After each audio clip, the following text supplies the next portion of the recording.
યદપાંગ પરિસ્પંદે વિશ્વમેતદ વ્યવસ્થિતમ શ્રી સ્વામિનારાયણો શ્રીમાન સ્વયં વિજય તેતરામ અનવધિકાતિશય આનંદમય પરબ્રહ્મ પરમાત્મા ભગવાન સ્વામિનારાયણ વ્યાસાસન ઉપર બિરાજમાન થઈ આપણને સૌને સત્સંગી જીવનની કથા જેમના માધ્યમે સાંભળવા મળવાની છે. આ સમગ્ર મહોત્સવના આયોજક પ્રાયોજક અને વક્તા શ્રી સ્નેહી શાસ્ત્રી સ્વામી વિવેક સ્વરૂપદાસજી સ્વામી, પ્રાતઃસ્મરણીય તમામ સંતો યજમાનો સૌને ભાવથી જય સ્વામિનારાયણ, જય સ્વામિનારાયણ. લગભગ કહેવાની જે કંઈ વાતો છે એ બધી વાતો થઈ ગઈ છે. સૌથી છેલ્લે નાના સ્વામીએ જે પ્રવચન કર્યું સાંભળીને ખૂબ આનંદ થયો. બગસરાની પવિત્ર અને પાવનકારી ભૂમિ છે, કવિની ભૂમિ છે. આ ભૂમિના જેટલા વખાણ કરીએ એટલા ઓછા છે. કવિની ભૂમિની સાથે સાથે દાનવીર દાતાઓની પણ ભૂમિ છે. એટલે આ બગસરાની ભૂમિને લાખ લાખ વંદન કરીએ. 3 વાતનો ઉત્સવ અહીંયા કરવાનો છે. ત્રિમાતૃ મહોત્સવ. તમને બધાને ખ્યાલ છે, સ્વામીએ વિસ્તૃત વર્ણન કર્યું છે. એક માં ધરતી, બીજા જનની જન્મભૂમિશ્ચ સ્વર્ગાદપી ગરીયસી, એક માં એટલે જન્મદાતા માં, અને એક ગાય માતા. ભગવાન સ્વામિનારાયણને ગાય વાલી હતી. ભગવાન શ્રી કૃષ્ણ નારાયણ પણ ગંગી ગાયનું દૂધ પીતા. વાલા ભક્તો, ભગવાન કૃષ્ણનું પ્રાગટ્ય થયું. નંદ બાબા જે આવે ને જે માગે એ દાન આપતા. એમાં સૌથી વિશેષ દાન ગાયોનું આપતા. નંદ બાબાને 9 લાખ ગાયો હતી. એ સમય એવો હતો કે જેની પાસે વધારે ગાયો હોય એ મોટો માણસ કહેવાય. અત્યારે જેની પાસે ઝાઝા ખોખા રૂપિયા હોય એ મોટો માણસ કહેવાય. એક ભૂદેવ આવ્યા છે નંદ બાબાને વધાઈ આપવા માટે. બાબા વધાઈ હો, વધાઈ હો, વધાઈ હો. નંદ બાબા બહાર આવ્યા એટલે ભૂદેવ નાચવા માંડ્યા. નંદ ઘેરા નંદ ભયો જય કનૈયા લાલ કી, નંદ ઘેરા નંદ ભયો જય કનૈયા લાલ કી.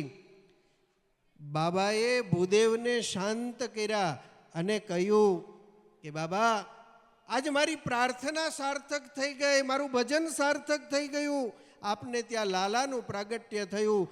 સૌથી વધારે કોઈને આનંદ હોય તો એ મને આનંદ છે.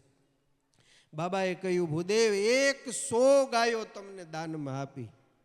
અને ભૂદેવ રાજીના રેડ થઈ ગયા. 100 ગાયો લઈ, વાછરડાઓને સાથે લઈ અને જ્યારે પોતાને ઘરે આવે છે, 2 મિનિટ તમારો સમય લઈશ, પણ ઘરે જ્યારે આવ્યા ત્યારે ગોરાણીમાં છે એ પાણી ભરવા ગયા હતા.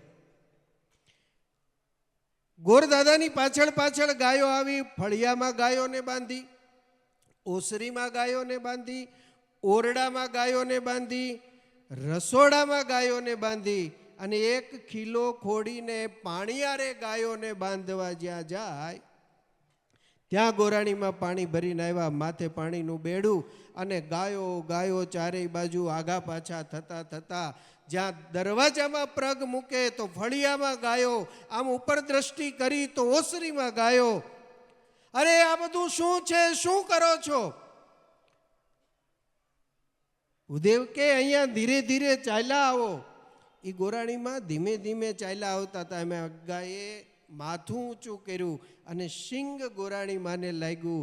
બેલેન્સ તૂટ્યું. માથે ભરેલા પાણીના મટકા હતા એ પડી ગયા અને ફૂટી ગયા. અને પછી જે ધુઆ પુઆ થયા.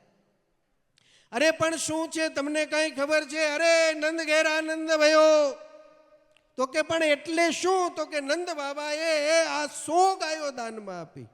અરે નંદ બાબા તો 100 નહીં, 1000 ગાય આપે ને, લાખ ગાય આપે. નંદ બાબાને ઘેરે 9 લાખ ગાયો છે. પણ તમારે તો વિચાર કરવો જોઈએ ને આને બાંધવા ક્યાં એમ. આ 20 વર્ષથી પરણીને આવી, કોઈ દી એક કામ સારું ન કર્યું. અને આ તમે બધાએ સાંભળ્યું હશે. સાચું કે ખોટું? હા પાડો કે ના પાડો, પણ આ તમે બધાએ સાંભળ્યું હશે. ગોરબાબા નજીક ગયા ને ગોરાણીને કે આ બાજુ આવ, આ બાજુ રસોડામાં લઈ જઈને કે તને કાંઈ ખબર છે ગાંડી, કાલ તારો ભાઈ આવ્યો તો એ એમ કહેતો હતો કે અમારે ઘેરે દૂજાણું નથી અને છોકરા દૂધ વિના ટળવળે છે. ગાંડી, આમાંથી અડધી ગાયો ન્યા મોકલવાની છે. તો વાંધો નહીં, તો વાંધો નહીં, આ જ સારું કામ કર્યું. લ્યો, આ સરસ મજાનો રસ્તો, ઉપાય ભગવાન કૃષ્ણની લીલાના માધ્યમે આપણને સૌને જાણવા મળ્યો છે.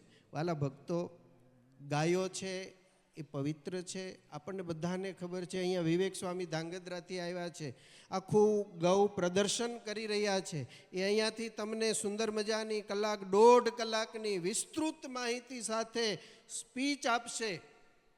વિવેક સ્વામીના હૃદયમાં એટલો બધો ભાવ છે કે ગમે એમ કરીને મારે ગાયોની સેવા કરાવવી છે, માતા પિતાની સેવાઓ કરાવવી છે, વૃદ્ધાશ્રમ થાય, વૃદ્ધાશ્રમનો વિકાસ થાય છે. આ સદભાવના વૃદ્ધાશ્રમ 1200 ઓરડાનું વૃદ્ધાશ્રમ થાય છે. પણ વૃદ્ધાશ્રમમાં વૃદ્ધોની સેવા એ લોકો કરે એના કરતાં જેના પેટે આપણો જન્મ થયો છે, જેના પેટે બાળકનો જન્મ થયો છે, બાળક મા બાપની સેવા કરે એ વધારે સારું છે.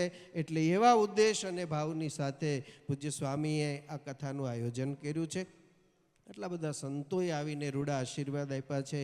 બાવા રાશેશ્વરજી એમણે પણ આવીને ખૂબ સુંદર અને ઉમદા વાતો કરીને આશીર્વાદ આપ્યા છે. ત્યારે આ ઉત્સવને 4 ચાંદ લાગે. પૂજ્ય વિવેક સ્વામીનો જે હાર્દ છે એ હાર્દ સાર્થક થાય. આપ સૌના હૃદયમાં ભગવાન સ્વામિનારાયણ રામ શ્યામ અને ઘનશ્યામનો વાસ થાય અને વિવેક સ્વામીને તન મન ધનથી સપોર્ટ કરો અને જોડાયેલા રહો, એ જ અભ્યર્થના સાથે મારા ગુરુજી પૂજ્યપાદ રામકૃષ્ણ સ્વામી અમરાપુરથી અક્ષર વલ્લભદાસજી સ્વામી વતી અહીંયા 2 શબ્દો રાખી વિરમું છું. અસ્તુ. જય સ્વામિનારાયણ.